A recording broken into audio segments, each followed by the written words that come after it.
ამერიკის შეერთებული შტატების სენატის საგარეო საქმეთა კომიტეტის თავმჯდომარის რესპუბლიკელი სენატორის ჯიმ რიშის შეფასებით ქართულმა ოცნებამ ჩინეთისა და რუსეთის მიმართულებით შემაშფოთებელი სვლა გააკეთა. ამის შესახებ სოციალურ ქსელში წერს. სენატორის თქმით, მოქმედი ხელისუფლება ამ ქვეყნების ავტორიტარულ მმართველობას სულ უფრო მეტად ბაძავს. ასევე როგორც რიში წერს, ქართული ოცნების მთავრობის მიერ დრაკონული კანონების მიღება და სასამართლო სისტემის მათი პოლიტიკური ოპონენტების წინააღმდეგ იარაღად გამოყენება სრულიად მიუღებელია. რიშის განცხადება ანტიკორუფციული ბიუროს მიერ არასამთავრობო ორგანიზაციებისთვის სენსიტიური ინფორმაციის გამოთხოვას მოჰყვა.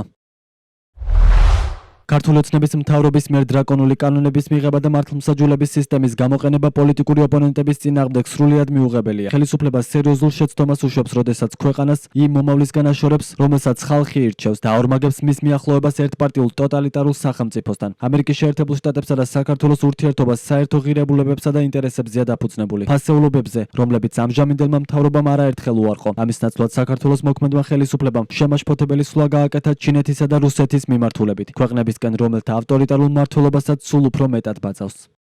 სენატორი რიში, რომელიც საქართველოს მეგობარი ამერიკელი სენატორია, წლების განმავლობაში მხარს უჭერს ქართულ საზოგადოებას, საქართველოს ევროინტეგრაციის და დასავლური ინტეგრაციის კურსს, ის ცალსახად კიდევ ერთხელ ახსენებს ივანიშვილს და მის რუსულ რეჟიმს, რომ ეს არის ერთპარტიული ბრბო, რომელიც ვერ მიიღებს ვერანაირად ლეგიტიმაციას და თავის მხრივ ის უნდა ემზადებოდეს მხოლოდ ერთადერთი სცენარისთვის, რაც არის ივანიშვილის მხრიდან, რუსული რეჟიმის მხრიდან ძალაუფლების გადაბარება.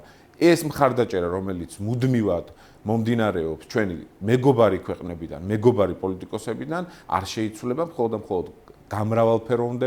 გამრავლდება და საქართველოს მოქალაქეები არ იქნებიან მარტო ბიძინა ივანიშვილის და რუსული რეჟიმის წინააღმდეგ.